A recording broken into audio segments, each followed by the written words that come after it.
અમદાવાદમાં 1.84 કરોડનો cyber fraud કરનારો આરોપી ઝડપાયો। 7 વખત ફ્રોડ ટોળકીને બેંક એકાઉન્ટ આપનારો ઝડપાયો। સિનિયર સિટીઝનને યુએસડીટી કોઈનમાં રોકાણના બહાને ચોપડ્યો ચૂનો। સાયબર ફ્રોડ ગેંગને એકાઉન્ટ ભાડે આપનાર સુરતના શખ્સની ધરપકડ। વૃદ્ધ પાસેથી રૂપિયા પડાવનારા સુરતના હુસૈન મેમણની ધરપકડ। હુસૈન મેમણના ખાતામાંથી 1.14 લાખ રૂપિયાની કરાઈ રિકવરી। આરોપીએ 30,000 રૂપિયાની રોકડ ઉપાડી લીધી। અન્ય રકમ સંબંધીઓ અને પરિચિતોના એકાઉન્ટ્સમાં કરી હતી ટ્રાન્સફર।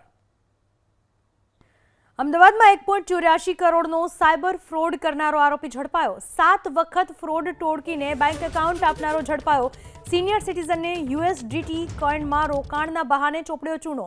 સાયબર ફ્રોડ ગેંગને એકાઉન્ટ ભાડે આપનાર સુરતના શખ્સની ધરપકડ। વૃદ્ધ પાસેથી રૂપિયા પડાવનારા સુરતના હુસૈન મેમણની ધરપકડ। હુસૈન મેમણના ખાતામાંથી 1.14 લાખ રૂપિયાની કરાઈ રિકવરી। આરોપીએ 30,000 રૂપિયાની રોકડ ઉપાડી લીધી। અન્ય રકમ સંબંધીઓ અને પરિચિતોના એકાઉન્ટ્સમાં કરી હતી ટ્રાન્સફર।